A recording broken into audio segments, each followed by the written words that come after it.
Good morning everybody, it's Claire Jones here from Your One Life Healthy Weight Solutions, and I'm here with you on Monday the 13th of February for episode 34 of Monday Morning Matters, and this is all about calories. I've called it calories in and out, but to be quite honest, I'm not going to be able to cover both of those things in enough detail. So I'm really going to focus today on sort of what are calories and a bit about calories in, and then next week I shall talk a little bit more about how we balance that with calories out. So as you may remember, the theme for February is all about why it's not as simple as eat less, move more.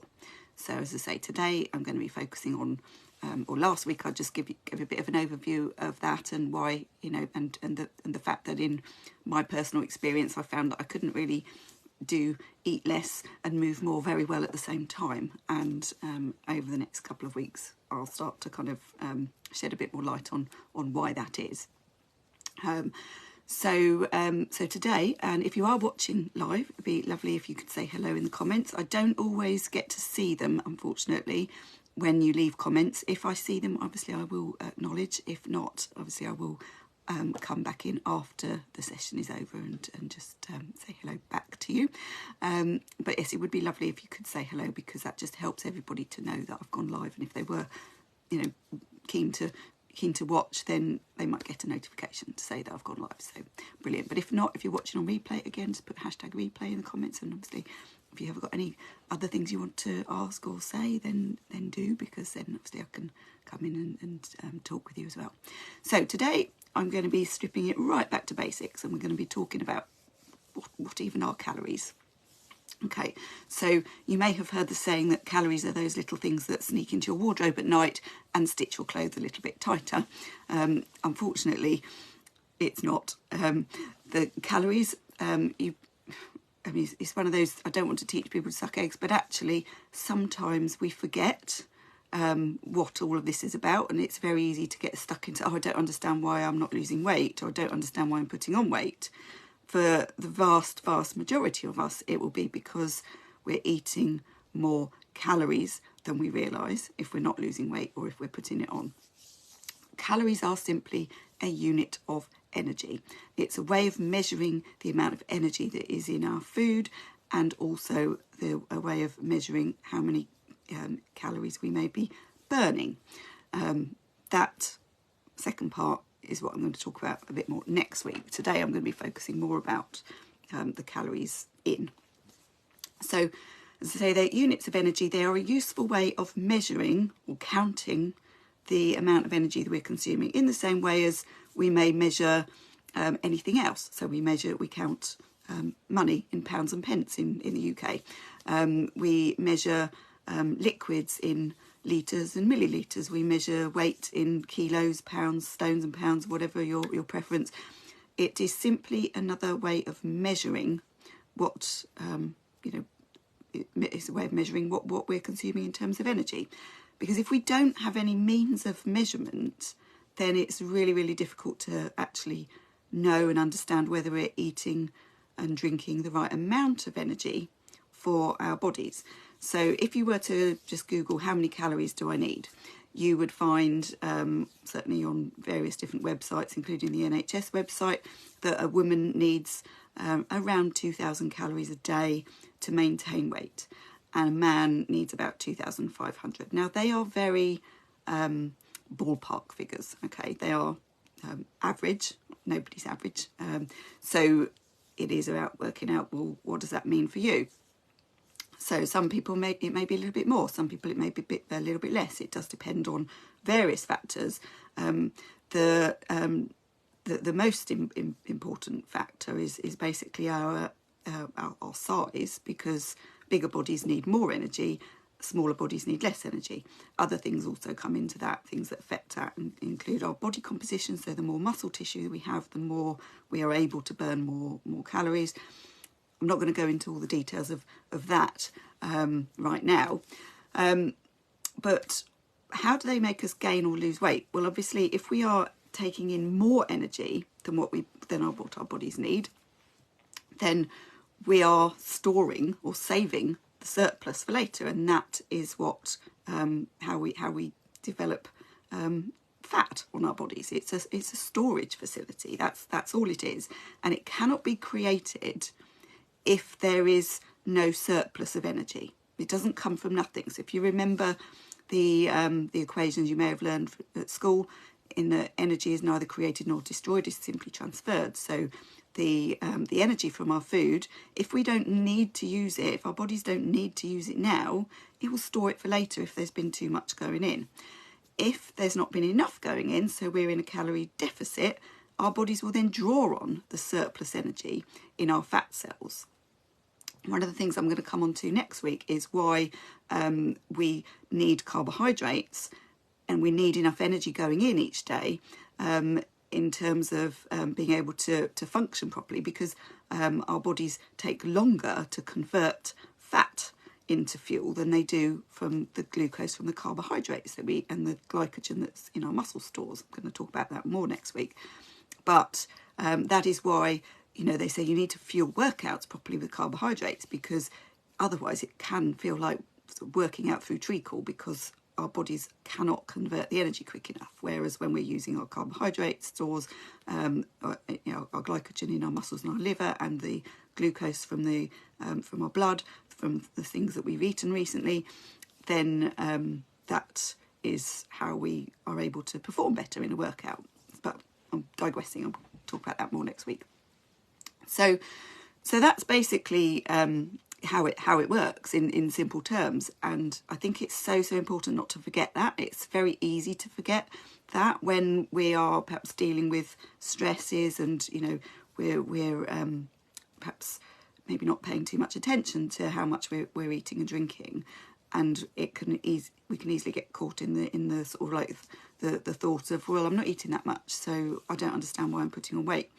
And there's a very good reason for that, and that is that when it comes to losing weight, we might say, well, you know, I'm going to count calories, or I'm going to follow a diet that's going to put me into calorie deficit. So that may mean that you don't need to count the calories, someone else has counted the calories for you, but ultimately you will be losing weight because you're in a calorie deficit. So let's say that you're doing that. That's when we really pay attention to how much energy is going in. The days when we're overeating, the days when we're not trying to follow a weight loss program, are the days when it's so much easier to overconsume. And those are the days when we're much more likely to be eating more, because we're not paying attention. It's like going shopping with contactless card and not looking at the prices. So we just, we'll have a bit here and a bit there. And, you know, before we know it, we've overeaten. So what I would say, if there's one thing to sort of take away from today, is that don't just count calories, or don't just pay attention when you're trying to lose weight. See what you're doing when you're not trying to lose weight. See what you're doing when you are perhaps on the days where you've overdone it a little bit, because what that enables us to do is see just how much energy is going in. And once we know how much energy is going in, we're much more able to make more informed decisions about what we're doing. It's not a question of, oh, look at me, I've eaten all these extra calories. It's, oh, okay, so I can see that's the reason why I put on a couple of pounds last week, because actually I was eating a lot more than that 2,000 calories. And when we're eating the foods that are really energy dense and really tasty, ultra processed, ultra tasty foods, we don't need to eat many of those before we've hit that 2,000 calories. But if we're not counting it, how do we even know? And it's so easy to say, well, I don't eat that much. But when we're eating very energy dense food, we don't need to eat that much in terms of volume, but the calories, the energy soon adds up. So this is what I suggest to people a lot of the time, is that, you know, if you really want to understand why you're putting on weight, just track what you're currently doing. Don't put a limit on it. Don't say, oh, I've got to stick to 2,000 calories or 1,500 calories or 1,200 calories or whatever it might be. Just track what you're currently doing. Get to know how your body works. Get to know how much energy you're actually taking in. Chances are you'll probably end up taking in a little bit less if you are monitoring it, simply because you're paying more attention. And it's hard as humans for us to not start changing our behaviour when we start shining a bit of a spotlight on it. So that would be what I would suggest, is to just do a little bit of an exercise with yourself of just seeing how much energy you are actually consuming at the moment and see what it adds up to, and make sure that, you know, the days, I say to people, the days that you least want to track how much you're eating, those are the days that it's most important to do it, because it then brings it home to you just how much is going in. Obviously, you know, there is a bit of a danger of ending up sort of beating ourselves up, but if we can try and step outside of that and just say, I'm just trying to understand what I'm doing, in the same way as we wouldn't say to someone who was really struggling with their money, don't watch what you're eating, or sorry, don't watch what you're spending, don't write it down. We'd say the exact opposite. Write down what you're spending, see where your money's going, and see where you can start making savings. Same principle, absolutely the same principle. Take the judgment out of it. Let's just look at the cold hard facts. How much energy is going in? Where can you start making savings? And that is the best place to start.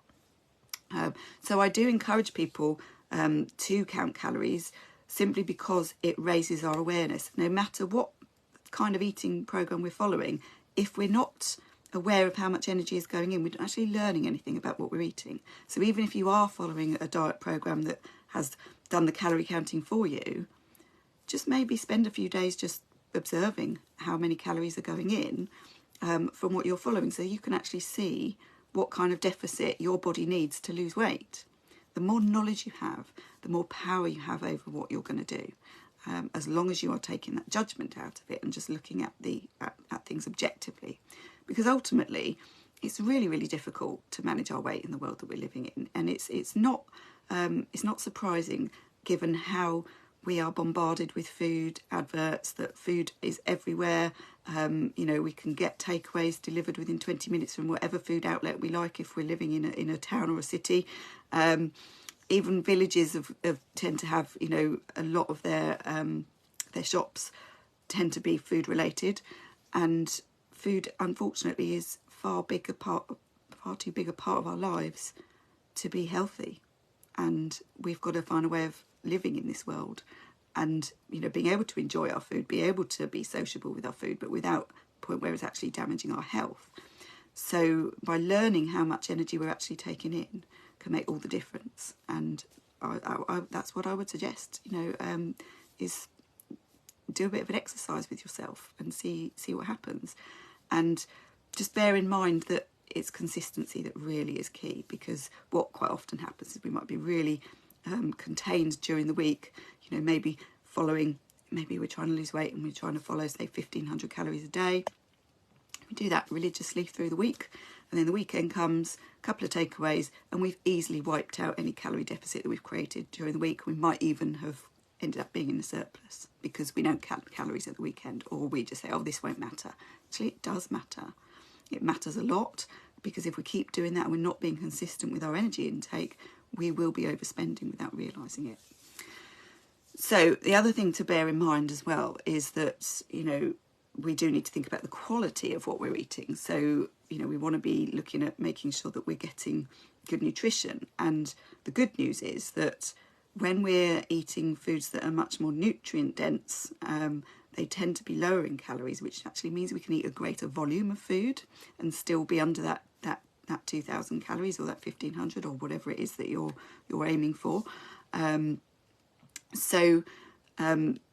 Getting that, you know, within the equation, it's the best value between the amount of energy that you're consuming and the quality of the nutrition of the food you're consuming, and also making sure that you enjoy what you eat, because there's no point wasting calories on food you don't like, because, you know, like I said earlier, we don't have that many calories that we can eat on a given day without going into a surplus. So don't waste it on food that you don't like. But a very important thing to remember is that we can eat the healthiest diet in the world, but if we're still eating too many calories because we're eating a lot of it, we're not going to lose weight. So it's about getting that balance right between the three. So I'm going to have to leave it there because I'm already 15 minutes in and I could talk about this for absolutely hours. So just want to leave you with the thought of, you know, try a little exercise on yourself just to observe how many calories you may be consuming without putting a limit on it. So don't say, right, I've got to stick within this. Just look at what you normally do, and that includes the snacking, that includes the late night things that you might have, or the little tastes of things here and there that you think don't really count, but they do. That old saying in relation to money, that take care of the pennies and the pounds will take care of themselves, same applies here. So Think about that. So do a little bit of an exercise and see how many calories you may be consuming, even on the days that you know that you don't really want to do it. They're the most important days to see. And then just see what's happening with your weight. And is your weight stable? If it is, then you know that you're eating around about the right amount of calories for maintaining your weight. If your weight is going down, then you know that you're in a deficit. If your weight is going up, then you know you need to look at where you could make some savings. And 2,000 calories, you might think, well, that's loads of calories. I need less than that to maintain. Well, that may be the case for some of us, but for many of us, actually, that is a figure that we think is too high, because we tend to only count the calories on the days that we are trying to lose weight. So if you count them on the days when you're not trying to lose weight, you may well see that you can eat more than you think and maintain your weight. But it is a very individual exercise. So rather than looking at the calorie counters online, look at your own body and see what's happening with your own body and go from there. So next week, I'm going to talk more about calories out and also calories in relation to exercise in particular. But just to, before I do say that, just to reiterate what I said earlier around, it is important that we have sufficient calories going in from carbohydrates if we want to perform well in exercise, unless we are following a specific special diet where that is kind of worked on, because the body naturally wants to use carbohydrates for performing exercise. And I'm going to talk next week about the importance of measuring or not measuring the calories that we're burning in the same way as the calories that we are consuming. I will talk more about that next week. So thank you for joining me. I hope that was helpful, and I will see you next week. And let me know if you have any questions. Take care. Bye-bye.